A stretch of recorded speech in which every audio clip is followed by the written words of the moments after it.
élections générales 2020-2021. Ce soir, notre émission reçoit M.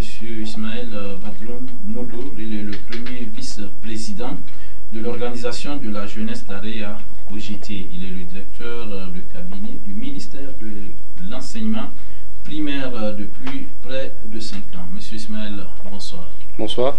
Et merci d'accepter notre invitation. C'est un grand plaisir. Monsieur Ismaël, votre candidat est arrivé au second tour des élections présidentielles avec un peu plus de 39% des suffrages exprimés valables. Vous êtes en pleine campagne électorale. Quel jugement faites-vous du terrain? Bien, merci de me recevoir. Effectivement, comme vous l'avez dit, notre candidat Bazoum Mohamed est arrivé premier.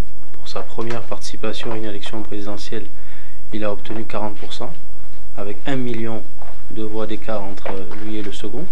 C'est un résultat tout à fait encourageant et satisfaisant. Et donc, nous sommes sur ce chemin du deuxième tour avec beaucoup d'espoir et avec la conviction que nous allons gagner. Comme vous l'avez dit, pas plus tard qu'il y a quelques heures, j'étais dans ma commune.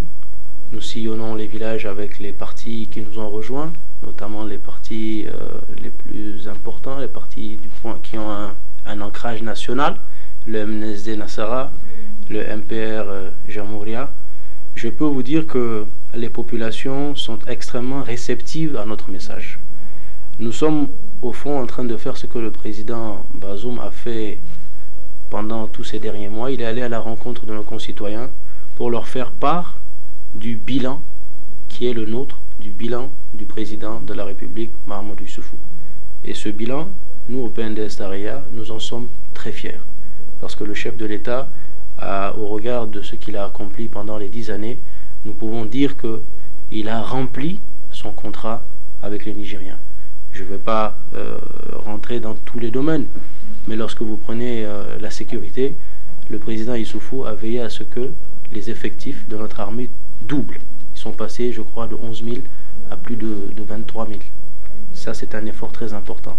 Le président Issoufou a personnellement participé à la mise en place d'un côté de la force mixte multinationale dans le bassin du lac Tchad avec le Nigeria, le Tchad et le Cameroun pour lutter contre Boko Haram. Et aujourd'hui, on voit que Boko Haram, malgré les incursions, hélas, qu'elle continue à perpétrer et qui font des victimes, qui font des morts devant lesquels nous nous inclinons, nous avons réussi à réduire l'impact de cette secte satanique qui sévit depuis plusieurs années dans cet espace. Et ça, nous le devons à la mise en commun, à la mutualisation des moyens au niveau du bassin du lac Tchad. Et le président Issoufou a joué un rôle majeur dans la mise en place du G5 Sahel, qui, comme vous le savez, regroupe le Niger, la Mauritanie, le Mali, le Tchad et le Burkina Faso, et qui a pour objectif de lutter contre les terroristes qui, comme vous le savez, sont venus dans notre espace suite à la déstabilisation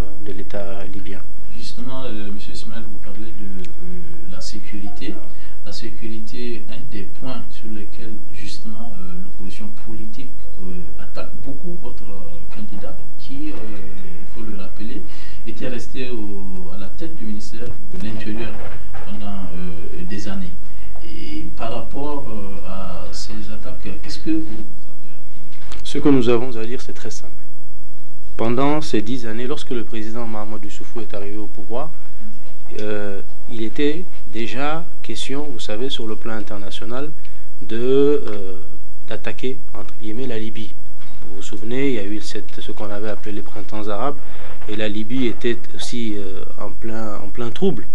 Et la communauté internationale, avec la France en tête, avait jugé utile qu'il fallait faire en sorte que le colonel Kadhafi à l'époque ne dirige plus la Libye.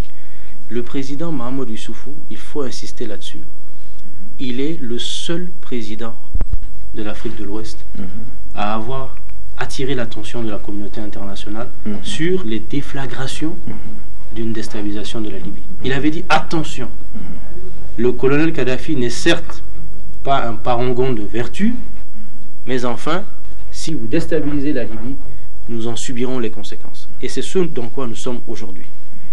Pour revenir à votre question, le Niger aujourd'hui fait face à 3 foyers de tension.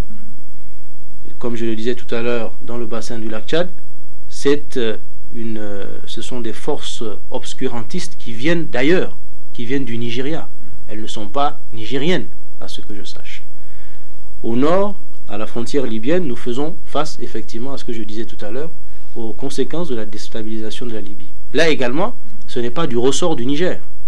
Et enfin, au niveau de la frontière malienne, là également, nous faisons face à des forces terroristes qui, elles aussi, ont leur foyer, ont leur ancrage au Mali. Donc le Niger n'est pas responsable en tant que tel de l'insécurité.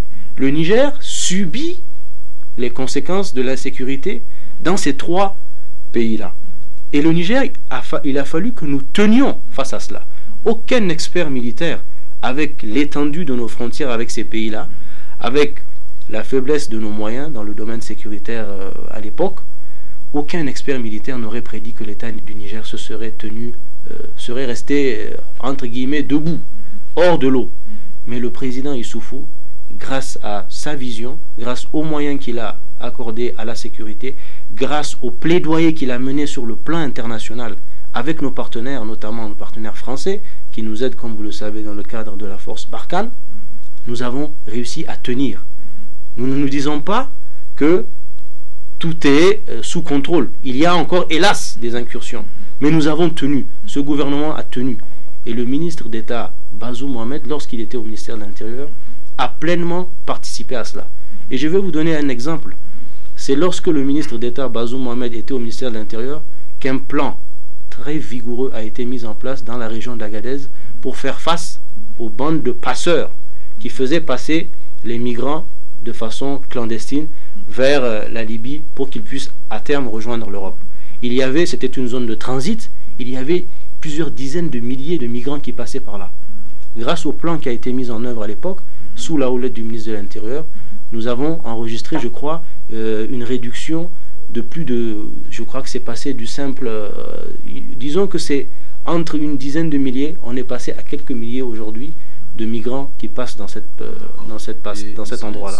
Sans vous couper, Ismaël, quelles sont les stratégies que vous allez proposer pour vraiment parer à cette insécurité? Parce que vous n'êtes pas sans savoir que l'insécurité sévit dans pratiquement 3 à 4 régions du pays. Exactement, mais ce que je vous disais, l'objectif, la principale priorité du président de Bazoum Mohamed, quand il sera président de la République, c'est de mettre au profit la diplomatie de notre pays pour que nous puissions régler la question de la Libye, la question du Mali. Tant que ces 2 États continueront à être instables, notamment sur le plan sécuritaire, nous ne pourrons pas suffisamment juguler, empêcher ces forces obscurantistes de pénétrer sur notre territoire. Le deuxième volet sur lequel le président Bazoum va s'appuyer, c'est le renforcement des capacités de nos forces de sécurité intérieure. L'objectif est de faire en sorte que très rapidement, nous puissions en finir avec Boko Haram dans le bassin du lac Tchad pour redéployer les forces de sécurité intérieure dans la zone de la frontière avec le Mali, qui est actuellement le véritable point de tension que nous avons sur le plan sécuritaire. Et il continuera à renforcer nos alliances, la force mixte multinationale, le G5 Sahel et le partenariat que nous avons avec Barkhane.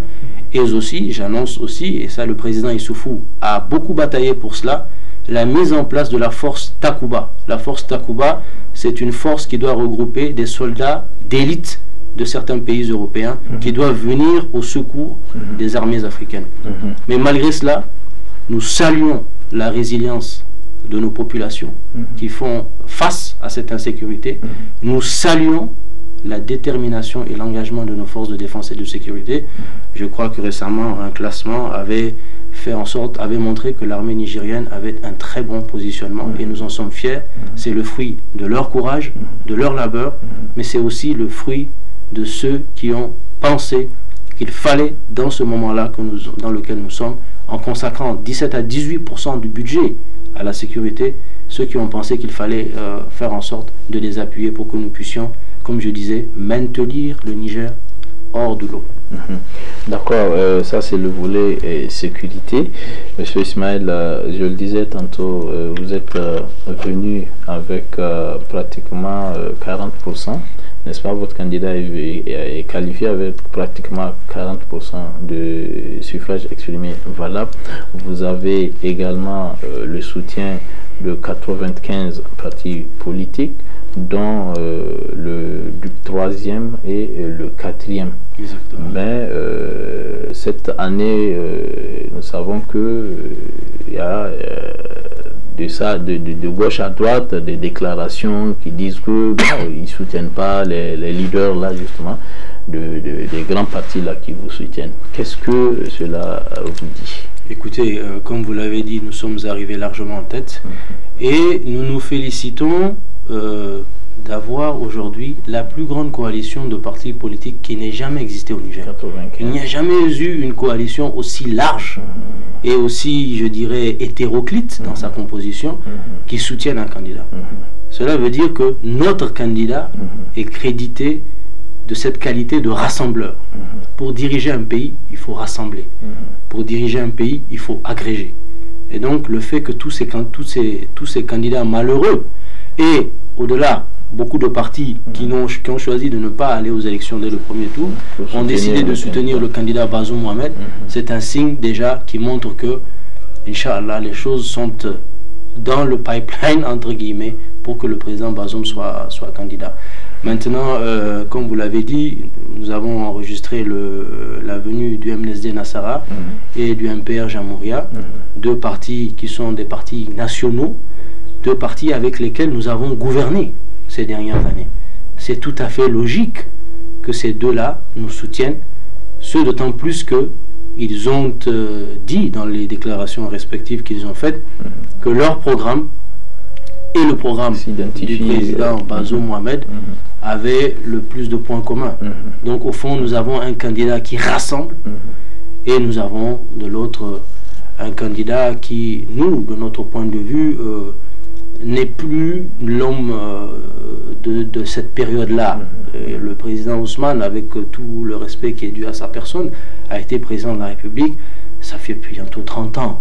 Et donc, si il lui arrivait d'arriver au pouvoir, il lui faudrait ce que j'appellerais une sorte d'aggiornamento de son logiciel politique pour être face aux réalités actuelles, ce qui va être très difficile pour lui.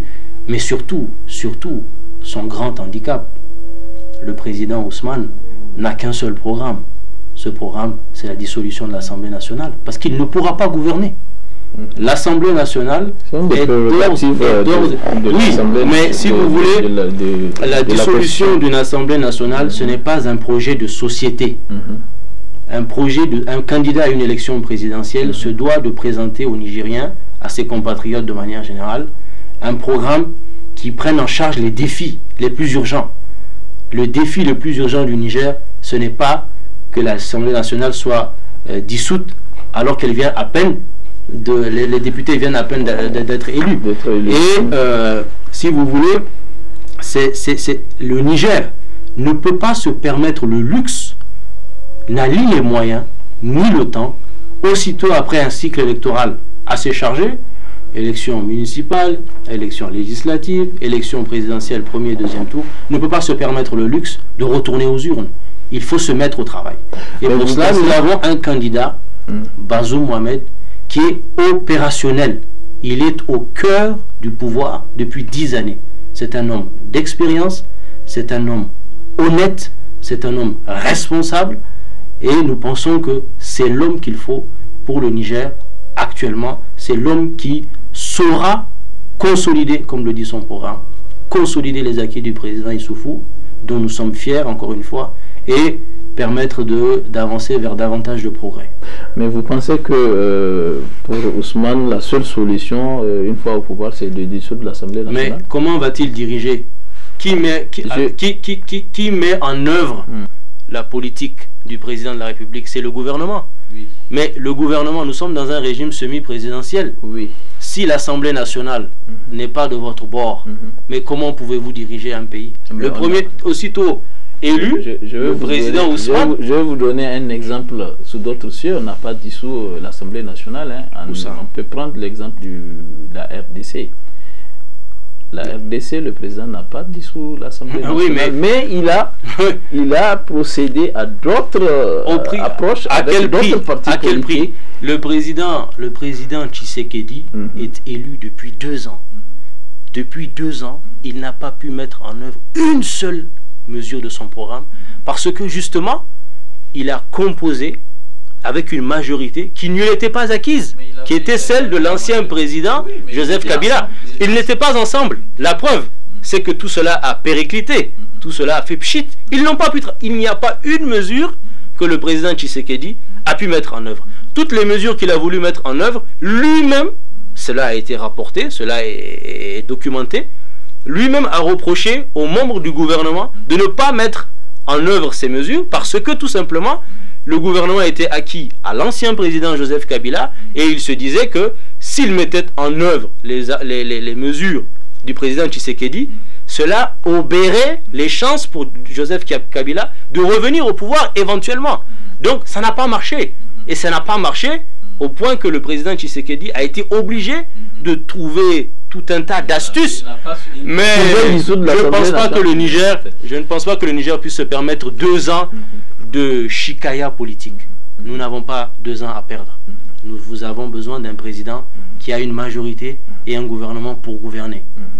Nous avons besoin d'un président qui a un programme, pas d'un président qui a concocté à la va-vite son programme, parce que il est clair que le président Ousmane n'a jamais pensé qu'il serait au 2e tour.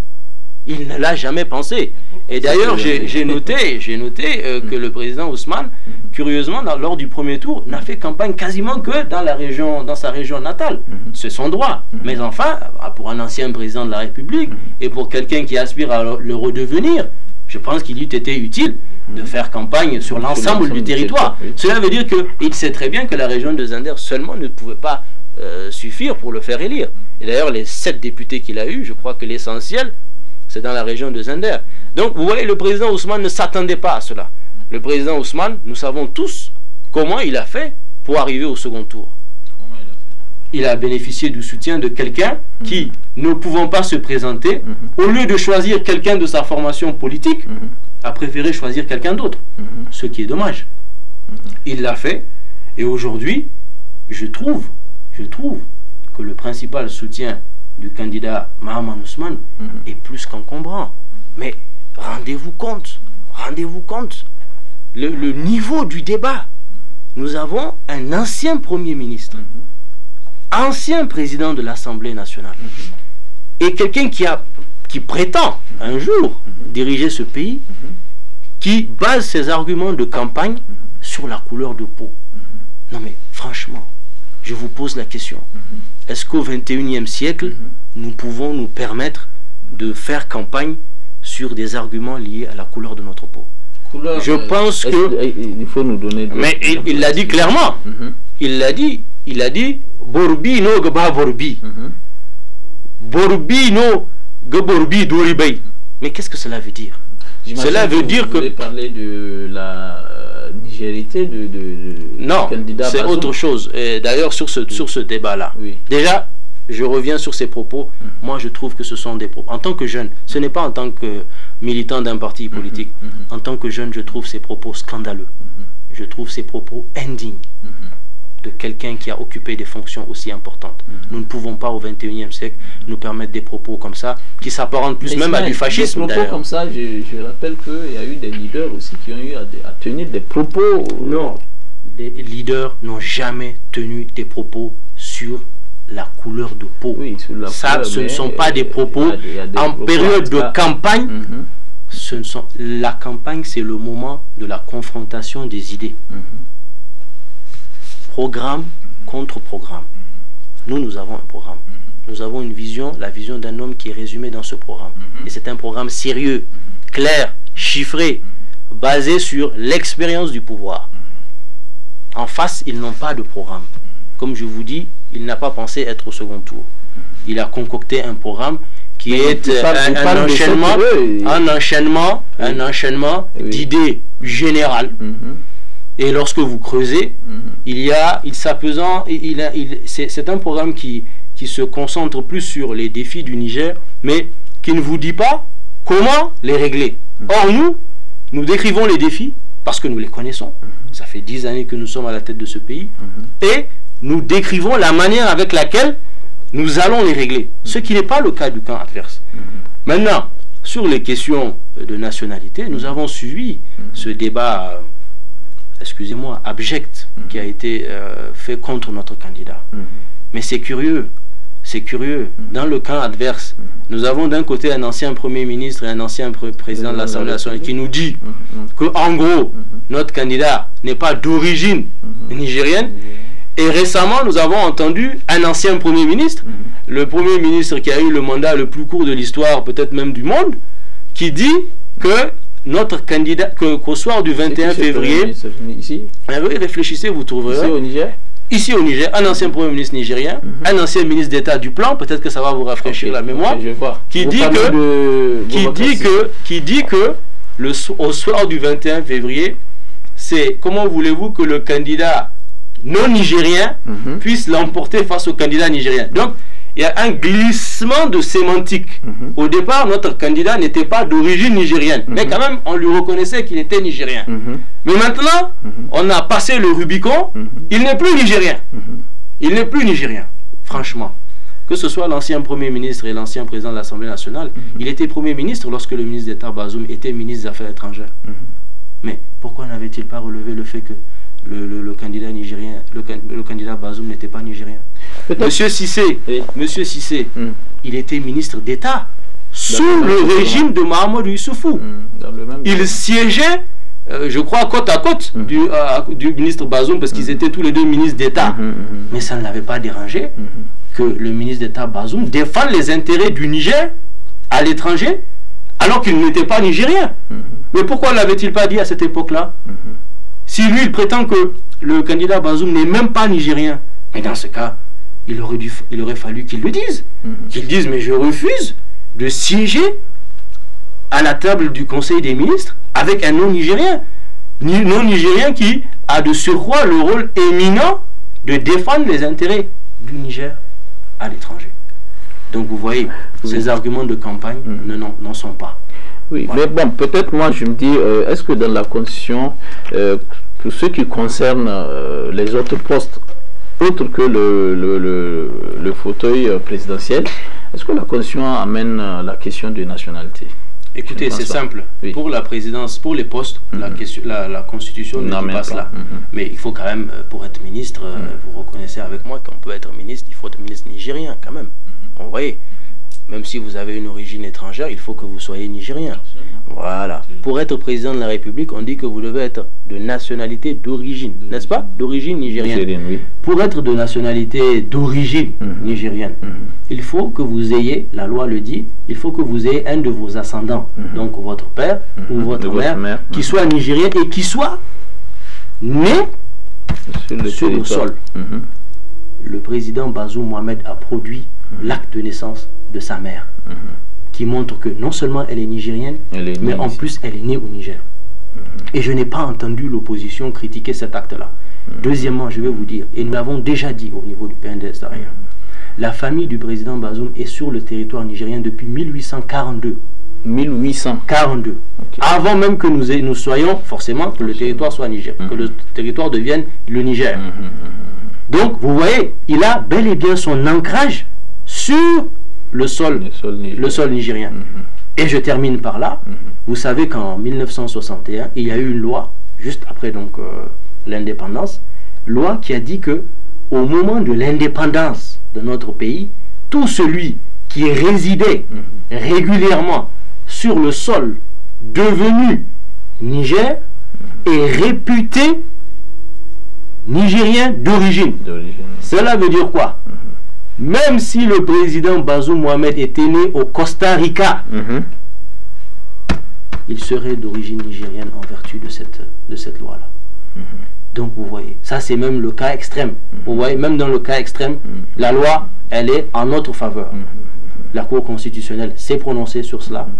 Et moi je pense que ce débat nauséabond n'a plus sa raison d'être. Il faut aller devant les Nigériens, dans les campagnes nigériennes, leur dire ce que vous voulez faire pour le pays. C'est ça, l'élection présidentielle. Comme on dit en Europe, c'est la rencontre d'un homme et d'un peuple. Mais ce n'est pas cette multitude, si vous voulez, cette litanie d'idées qui n'ont pas leur raison d'être dans un pays où ce à quoi nous nous attachons le plus, c'est la cohésion nationale. Le Niger, c'est un pays multiculturel et c'est un pays où il y a eu un brassage de population. Nous ne pouvons pas nous permettre d'avoir de telles idées arriérées qui vont nous ramener à la couleur de notre peau. Je pense que cela n'est pas à la hauteur du débat public. Bon, pour la couleur du pot, je pense bien que la Cour constitutionnelle a déjà tranché. Nous, on laisse ça derrière nous. Non, ce sont nos adversaires qui veulent ramener ça, puisque récemment, enfin même très récemment, ils ont dans leur meeting... Ça c'était avant, je crois bien, avant les élections. Maintenant qu'on est dans les élections, jusqu'à aller au second tour. Vous êtes un journaliste très expérimenté. Je vous invite à vous informer. Vous verrez qu'il y a une vidéo qui circule de l'ancien Premier ministre, ancien président de l'Assemblée nationale, qui parle de cela de façon claire. Et ça, c'est en période électorale, puisque c'est dans un meeting, assurément. Donc ce n'est pas des propos qui datent, excusez-moi, de Mathusalem, ce sont des propos très récents. Or, la Cour constitutionnelle, elle s'est prononcée, ça fait déjà, quoi, un mois, 2 mois, je crois. C'est révolu. L'arrêt de la Cour constitutionnelle, lui, est révolu. Mais ces propos nauséabonds, eux, ils sont actuels. Et c'est ce que nous condamnons. Le PNDS ne fait pas campagne sur cela. Et vous avez vu, le président Bazoum, depuis j'ai eu la chance d'assister à nombreux de ces meetings, le président Bazoum n'a jamais attaqué ses adversaires. Que ce soit au premier tour, que ce soit au second tour. Il ne s'est jamais appesanti sur eux. Il s'est appesanti sur 2 choses. Qu'est-ce que le président Issoufou a pris comme engagement devant vous, les Nigériens? Et voilà ce qu'il a fait. Et deuxièmement, voilà, moi je suis candidat. Voilà ce que je veux faire. Il n'a jamais amené le nom de X ou de Y. Alors qu'il a reçu un tombereau d'injures. Mais rendez-vous compte, c'est violent. Vous servez un pays depuis plus de 30 ans. Et c'est aujourd'hui qu'on découvre que vous ne seriez pas nigérien. Alors que ceux qui le disent ont travaillé avec vous. Ont participé à ce que même vous ayez des responsabilités. Je le disais, quand il a été ministre des Affaires étrangères à l'époque, le Premier ministre, qui était-il? Quand il était récemment ministre d'État, ministre des Affaires étrangères, qui était son camarade c'était le ministre d'État du Plan. Alors, rendez-vous compte, ça fait mal quand même. Je trouve que c'est vraiment... Maintenant, parlons du terrain. Je disais tantôt que vous étiez récemment, ou bien ce matin même, en campagne. Est-ce que aujourd'hui vous pouvez dire que vous avez acquis le peuple, ce peuple-là, qui peut vraiment porter son choix sur un des candidats? Écoutez, personne n'est propriétaire du peuple. Ça, c'est une règle élémentaire en démocratie. Le peuple, il est souverain. Absolument. C'est d'ailleurs très intéressant et très drôle d'entendre des gens, des candidats qui ont eu, je crois, 0,35% aux élections présidentielles, se réclamer du peuple en disant le peuple fera telle chose le 21 février. Bon, vous savez, au Niger, on est tellement tolérant qu'on peut dire tout et n'importe quoi. Mais soyons sérieux. Nous avons un candidat qui a eu près de 40%, à lui tout seul. Il y a 1 million de voix entre lui et le second. D'accord? Deuxièmement, nous avons enregistré la venue de je pense, des 2 partis les plus grands après le PNDS Taraya. C'est le MNSD Nassara du président Seyni Omar, c'est le MPR Jamouria du candidat Albadi Abouba, et nous avons des partis qui sont de tout temps, qui ont été avec nous. Donc, mathématiquement, il est très peu probable que le camp adverse puisse remporter cette élection. Deuxièmement, je voudrais battre en brèche un certain nombre d'idées reçues, comme quoi ce sont uniquement les états-majors de ces partis-là, donc le MNSD, les bureaux politiques en question, qui suivent le candidat Bazoum, et qu'à la base, cela ne suit pas. Moi, j'ai la chance d'être originaire d'une localité où il y a 3 partis qui sont très forts. Le PNDS, le MNSD et Jamouria. quand nous allons à la rencontre de ces populations, croyez-moi, ils reçoivent le message. Et ils disent tous la même chose. Ils disent, mais nous appartenons à un parti. Quand le parti donne des consignes, nous les suivons. Il n'y a pas de raison que nous allions ailleurs. Parce que nous sommes, il y a des leaders locaux qui, comme vous le savez, sont au contact permanent de ces populations, sont ceux qui règlent les problèmes de ces populations-là au quotidien, des problèmes d'eau, des problèmes d'électricité, des problèmes alimentaires. Et donc, quand cela leur demande de suivre la consigne du parti, ils le font parce qu'ils sont disciplinés, tout simplement. Donc, c'est une idée fausse que de croire que dans la situation actuelle, seuls les états-majors sont derrière le candidat Bazoum et que, à la base, cela ne suit pas. C'est un ralliement et par le haut et par le bas. Et Inch'Allah, nous concrétisons cela le 21 février avec une victoire nette de notre candidat Bazoum Mohamed qui sera Inch'Allah le prochain président de la République. Merci beaucoup, M. Ismaël Moudour. Je rappelle que vous êtes le premier vice-président de l'OJT, l'Organisation de la Jeunesse d'Areya. Merci, chers téléspectateurs. C'est la fin de notre émission. Rendez-vous pris pour la semaine prochaine. Au revoir. Merci. Merci.